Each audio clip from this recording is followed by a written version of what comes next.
Olá, pessoal! Sejam todos novamente muito bem-vindos ao Jurisprudência Conectada, que é nosso projeto aqui da Arisp, da TV Registradores, que você já conhece, que você acompanha já há bastante tempo aqui.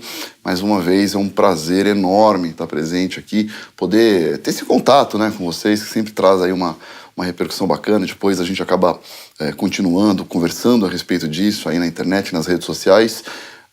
E hoje eu quero falar de um assunto, já iniciando o tema, antes de aprofundar, na verdade, um pouco, falar de um tema que eu pessoalmente gosto muito, acho inclusive que em alguns momentos não tão bem estudado no Brasil, salvo, claro, evidentemente, aquelas pessoas, aqueles juristas que se debruçaram com mais cuidado sobre o assunto, falar um pouco de suprécio, que no fundo é falar de boa-fé, né, de falar comportamento leal no nosso direito. Antes de nós iniciarmos, eu quero sempre, né, como sempre, lembrá-los aí do nosso Arisp Jus, desse nosso boletim, dessa nossa revista, essa nossa publicação, que está assumindo aí, na verdade, tomando uma feição de conteúdo excelente, muita coisa bacana, sempre presente, entrevista, os artigos publicados, sempre por pessoas aí da área. É uma ferramenta essencial que você precisa conhecer, precisa ter contato também aí, e é muito bacana também aí porque eu sempre saliento, né? É uma forma da gente divulgar a nossa matéria, a gente tá junto nessa, né?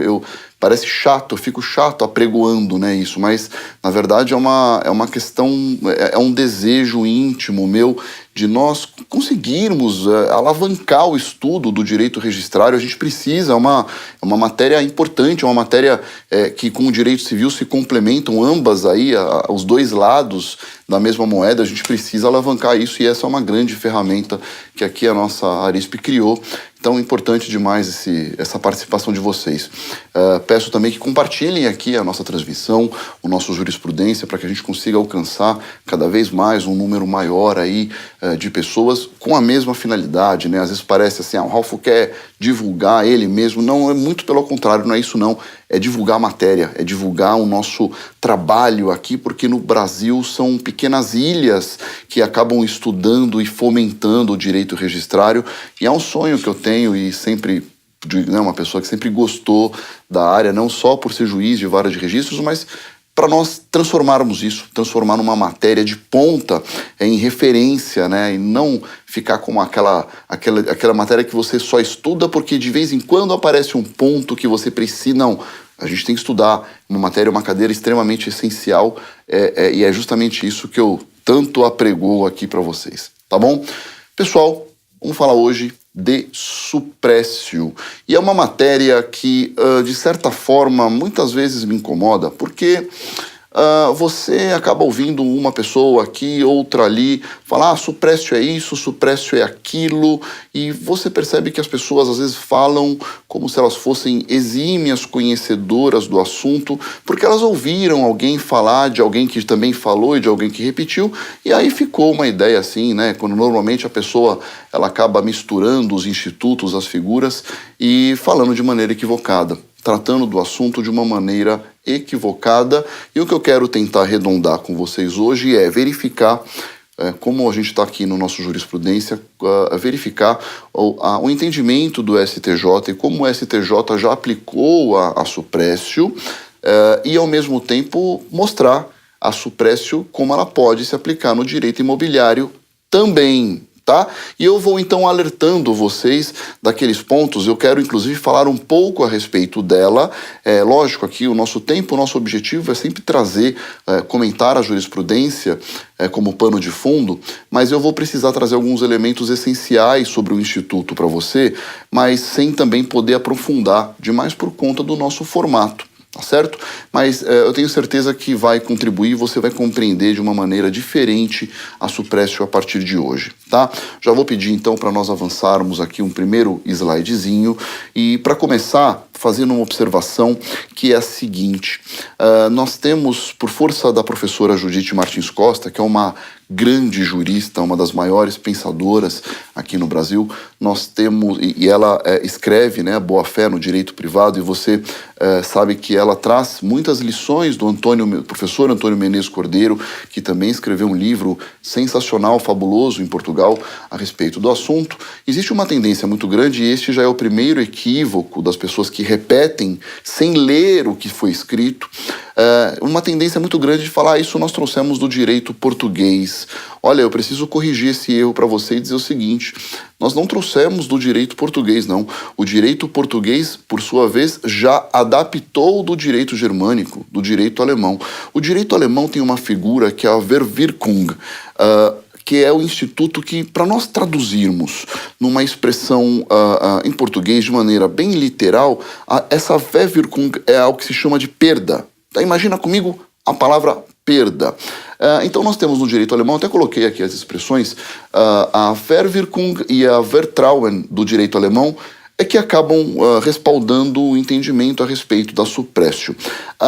O Verwirkung no direito alemão é a perda, é o que se considera a perda de um direito, né, de um exercício de um direito por força de certa inércia, e esta inércia não está atrelada a nenhum prazo, senão nós estaríamos diante de outro instituto, talvez uma prescrição, talvez uma decadência. É uma situação diferente. E do outro lado nós temos a chamada Vertrauen, que no direito alemão é a quebra de confiança. Então a origem da suppressio, tal como nós a conhecemos, estamos estudando no Brasil, de uma maneira simplista aqui, é dizer que ela veio do direito germânico. E digo mais, veio do entendimento da jurisprudência, são construções da jurisprudência alemã. Tá? Então, fixada essa premissa, a ideia que vai nortear esses dois institutos e que também vai nortear a suppressio e que, por seu turno, vai nortear o nosso entendimento no Brasil é a ideia de estabilidade ou segurança jurídica. Eu botei ali embaixo assim, olha, a ideia central é a segurança jurídica, é a estabilização das situações jurídicas. Trata-se, em última análise, de um mecanismo de estabilização que, a seu turno, é um fator, tá errado ali, eu botei um fato, mas é um fator de segurança jurídica. Pessoal, o tempo no direito talvez seja o principal mecanismo de estabilização das relações jurídicas. Não sei se você já parou para pensar sobre essa perspectiva. Se você teve um bom professor na graduação de prescrição e decadência de direito civil, ele deve ter chamado a sua atenção para a atuação do tempo nas relações jurídicas. O tempo é um fator extremamente importante na estabilização por um motivo muito simples. Nós não podemos permitir situações eternamente transitórias, porque uma situação eternamente transitória não é transitória, é uma situação definitiva. Uma situação que fica transitória é uma ferida aberta no ordenamento que a qualquer momento pode inflamar. Imagina comigo o seguinte: eu tenho um débito para com você e eu tenho que te pagar, mas eu não pago, porque eu sou um devedor e eu não estou nem aí para que você pense de mim. Ao mesmo tempo, você é meu credor. E você também é um credor bem desidioso, porque até agora você não cobrou e a gente deixa. Veja, para o direito não é bom essa relação. Eu não pago e você não cobra, porque a qualquer momento pode surgir um problema disso. É um foco constante de litigiosidade ou de possível litigiosidade. Isso para o direito não é bom. O direito quer situações estabilizadas. Então, o que o Estado faz? Olha, Ralfo, se você não tem honestidade suficiente para pagar a dívida, e olha, credor, se você também aí não tem maturidade suficiente para cobrar a dívida, eu, Estado, por meio da lei, vou dizer que a partir de agora nenhum dos dois pode fazer mais nada. A situação está estabilizada. Você não cobra e você não paga. É isso que vai acontecer. Tá? Por quê? Porque o direito não quer situações abertas e indefinidas. O direito não quer feridas que estejam ali, porque essas feridas podem aí inflamar, podem aí trazer um problema maior de saúde para o ordenamento. Portanto, a ideia central, no final das contas, quando nós estudamos a suppressio, a ideia central é uma forma, de fato, de se estabilizar uma relação jurídica até então instável, tá? Vou pedir para avançar mais um slide para falar especificamente agora aqui da nossa suppressio. Se puder, isso aí. Deixa eu trazer um conceito, e esse conceito ele é o mais fiel possível ao conceito alemão e ao conceito português. Veja comigo, a suppressio é a supressão do direito, em tese no plano contratual, porque essa é mais uma das coisas que eu vou mostrar para você, por força do transcurso de certo lapso temporal e sempre associado ao comportamento das partes, da boa-fé e da eticidade. Então veja, é a supressão de um direito que não foi exercitado durante certo período de tempo, e esse direito, de acordo com esse tempo, e eu vou mostrar que o tempo nem é o mais importante para nós aqui, o tempo é muito importante para uso capião, o tempo é muito importante para prescrição, para decadência, mas o tempo não é o mais importante para nós aqui. Isso é que você precisa ter bem compreendido também, porque é uma daqueles equívocos de quem fala sem ter estudado o assunto. E sempre associado a um comportamento das partes, porque nós estamos, a princípio, veja comigo, pessoal, no Brasil se fala muito em perda da propriedade pela suppressio. Tudo bem, é possível, eu sei, mas entenda comigo que a suppressio, a princípio, foi criada para regulamentar relações contratuais. A doutrina alemã, ou melhor, a jurisprudência alemã, o direito português, quando estudam esta matéria, a preocupação inicial são as relações negociais, as relações contratuais, as relações obrigacionais. São formas de estabilizar relações que estão desequilibradas. Por quê? Porque é decorrência do princípio da boa-fé, do princípio maior no nosso direito da eticidade. Um dos vetores do Código Civil, ao lado da socialidade do Código, ao lado da sua operabilidade, o terceiro grande vetor é o da eticidade. O Código quer que as pessoas se comportem de maneira leal, que os contratantes colaborem e não sejam adversários. Eu tenho que me portar de uma maneira ética para com a minha outra parte. Isso é agir de boa-fé, isso é agir de maneira objetiva ou objetivamente de boa-fé, tá? Dado o conceito, vou pedir para avançar mais um slidezinho aqui. Vamos lá. Quando nós estudamos a suppressio, nós estamos estudando a boa-fé. Quando nós estudamos a boa-fé e a eticidade, eu acabei de falar para você, é um vetor do Código Civil, você pode verificar comigo, e eu estou sendo simples aqui, eu estou sendo didático, tá? Inclusive porque como eu estou fazendo algumas críticas a pessoas que falam sem estudar, com todo o acatamento, todo o respeito que se deve ter, mas muitas pessoas fazem isso, eu estou reduzindo aqui de uma maneira um pouco mais simplista para mostrar que basicamente a boa-fé objetiva que decorre da eticidade, ela tem duas grandes funções no nosso direito. Primeiro, o que se chama de função hermenêutica, isto é, a boa-fé como parâmetro para uma exegese, para uma interpretação de determinado dispositivo, e talvez a mais importante, e arrisco eu aqui, a mais importante delas é a sua função corretora, a sua função de ajustar, de reequilibrar, de consertar uma relação contratual quebrada. Lembrando mais uma vez que quando nós estudamos na sua pureza, no seu início os institutos, nós estamos falando aqui de relações obrigacionais e relações contratuais, tá?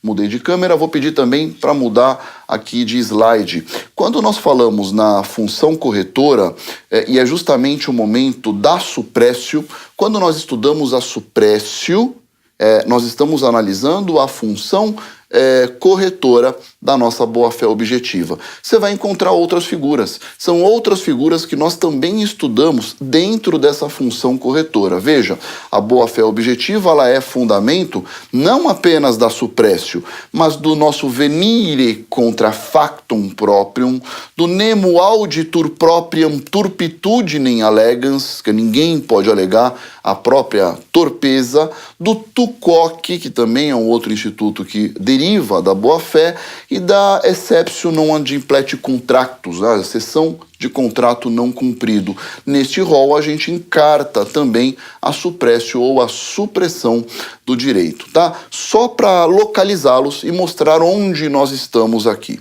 Vou pedir para avançar mais um slidezinho.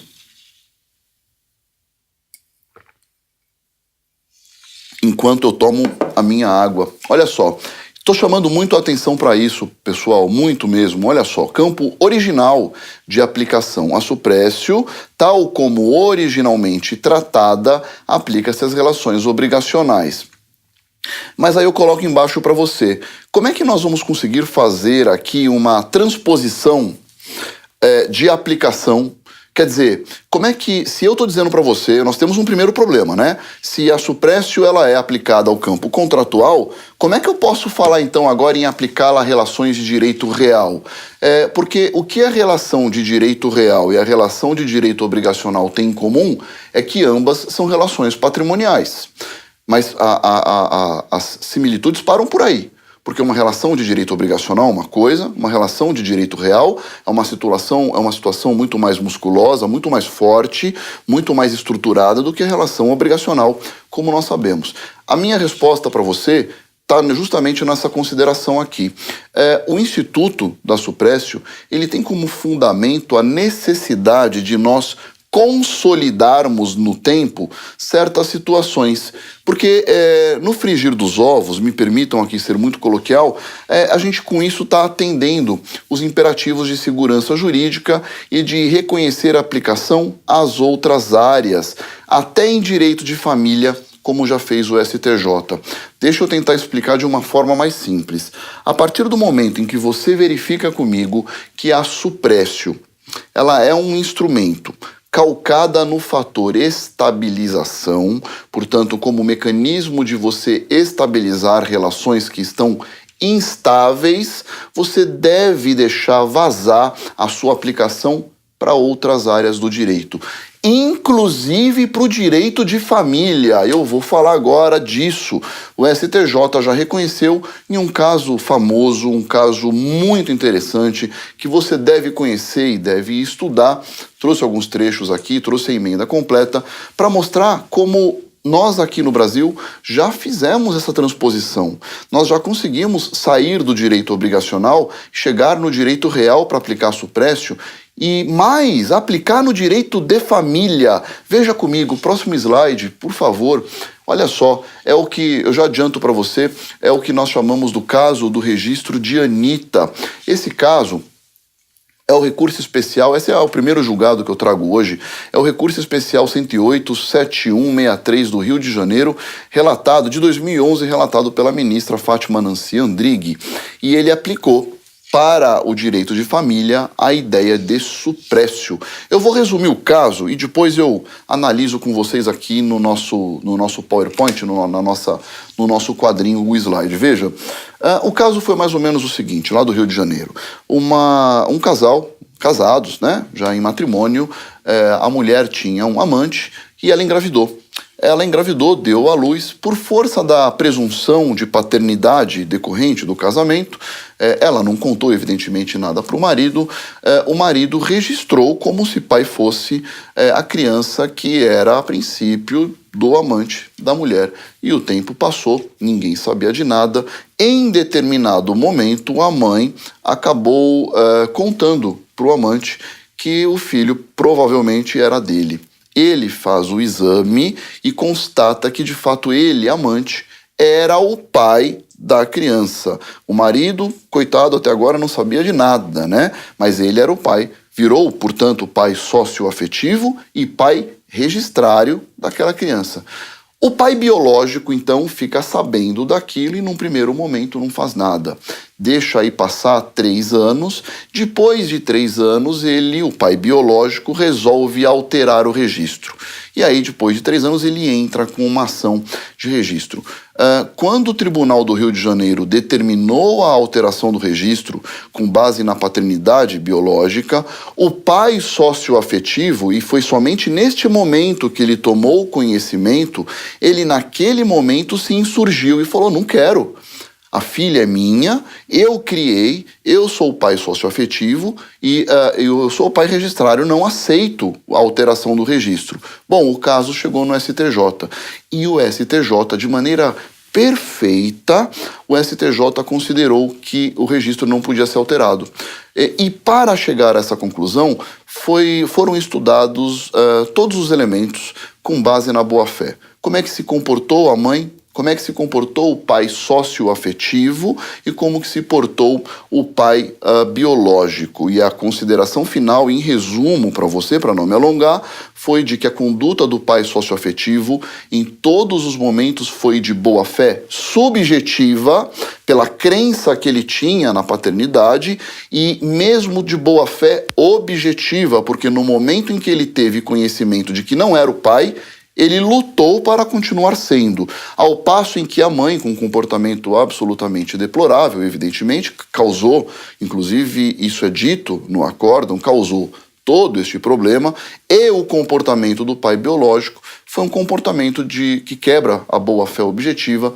Pelo transcurso aí do período de 3 anos, quando ele soube que ele era o pai, ele levou um tempo para poder tomar alguma providência e o STJ brecou a alteração desse registro, reconhecendo a suprécio, reconhecendo que estava suprimido o direito do pai biológico em alterar aquela situação registrária. Por quê?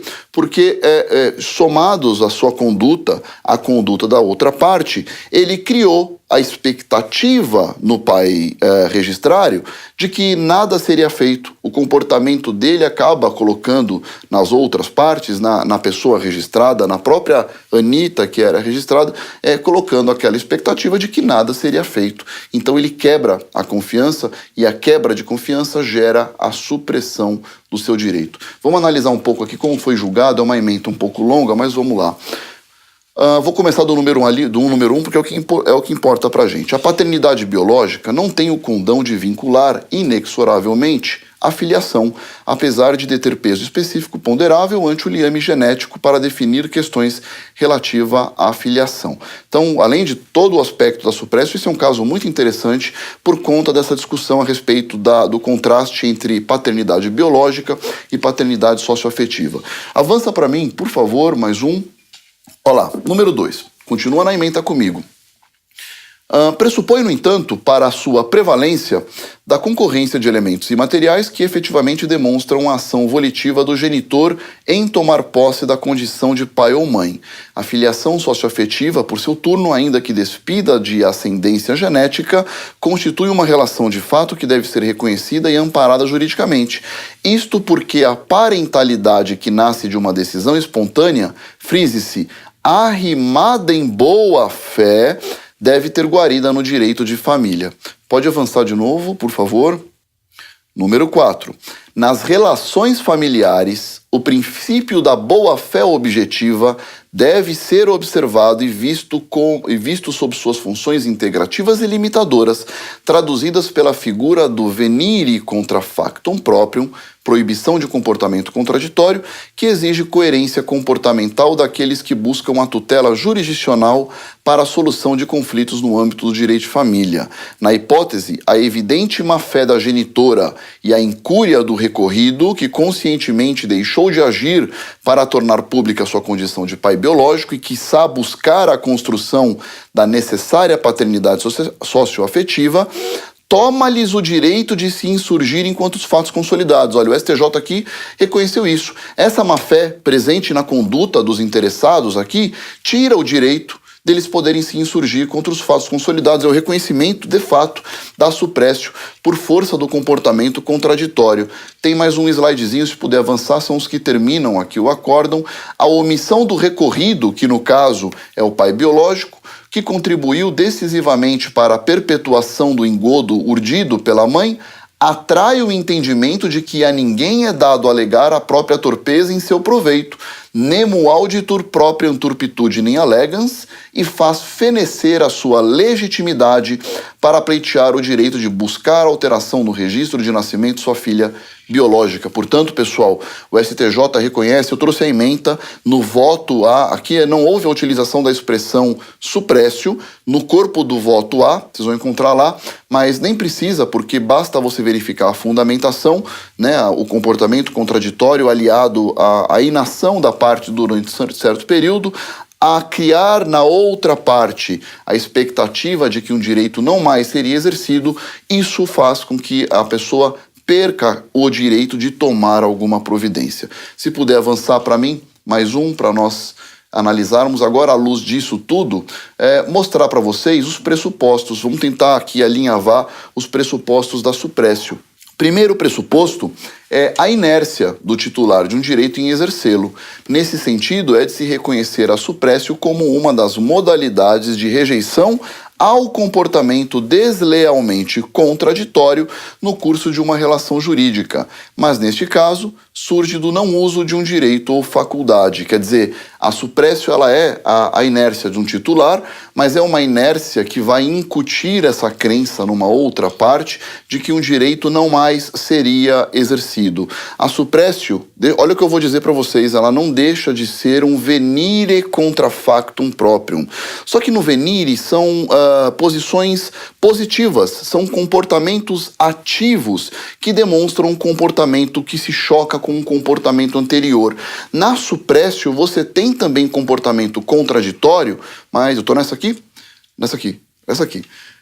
Na suprécio eu também tenho um comportamento contraditório, só que eu tenho um comportamento contraditório, isto é, o segundo comportamento que vai contradizer aquele anterior, é um comportamento de inatividade, de omissão. É a minha omissão que não se compatibiliza com a situação anterior. Mais um slidezinho para mim, por favor, Nunes, para mostrar o próximo requisito, o segundo requisito, que é justamente esta questão da crença. A Vertrauen do direito alemão. Olha só, o não uso deve criar na contraparte, portanto, a omissão tem que criar na contraparte, e a contraparte é aquela contra a qual eu poderia ter sido dirigido um direito subjetivo do credor da prestação, a confiança na estabilidade da situação.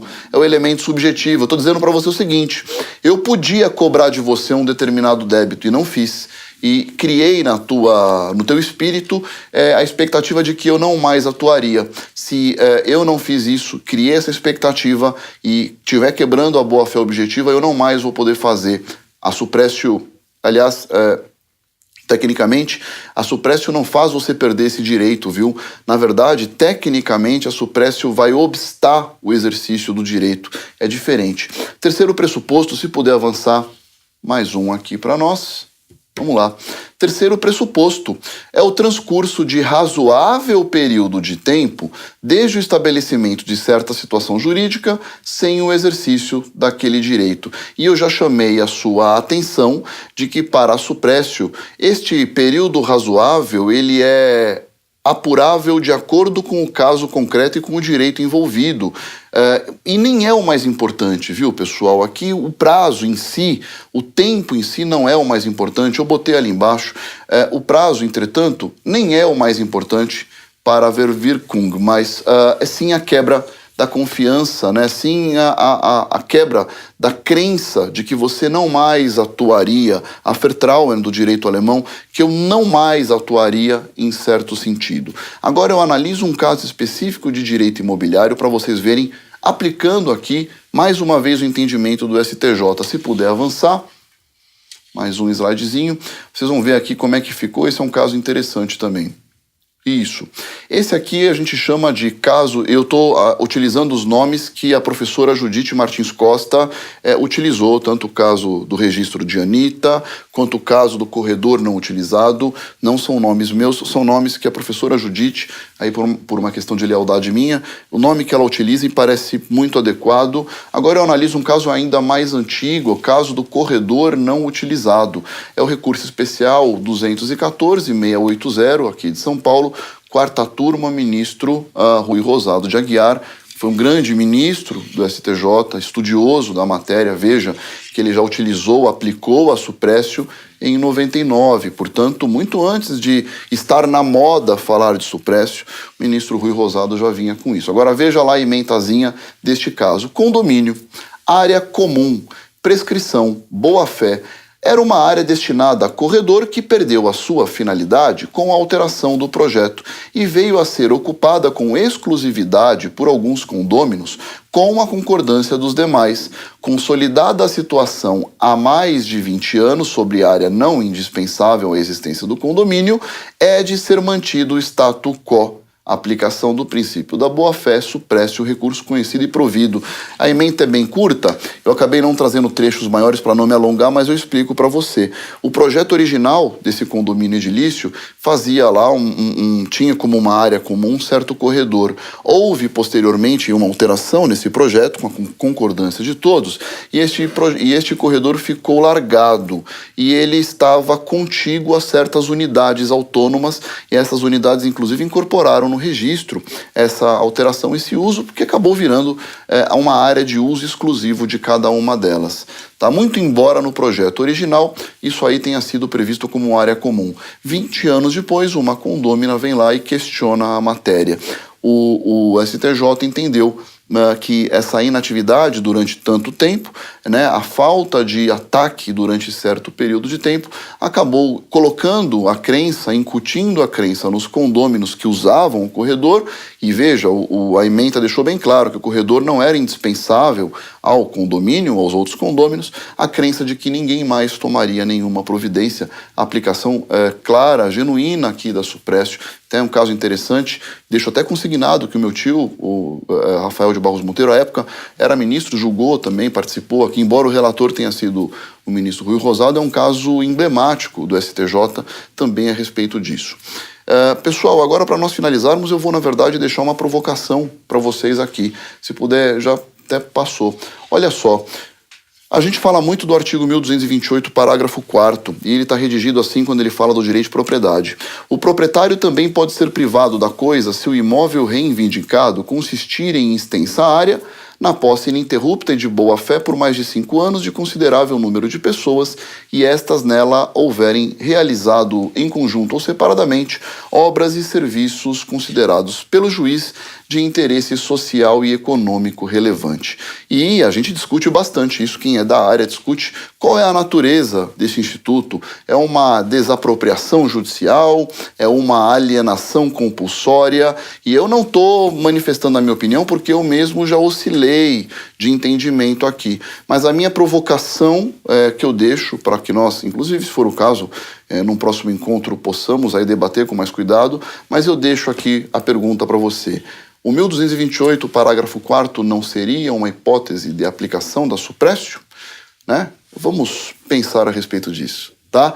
Não vou responder, eu estou deixando a pergunta de fato para provocar o debate. Aí, esse é um outro assunto, eu quis terminar exatamente com isso, para deixar você aí salivando, pensando numa resposta em face de tudo aquilo que eu disse hoje. Tá bom? Pessoal, quero mais uma vez agradecer de coração a participação de todos, sempre em massa, sempre recebe muita mensagem, a repercussão é sempre excelente.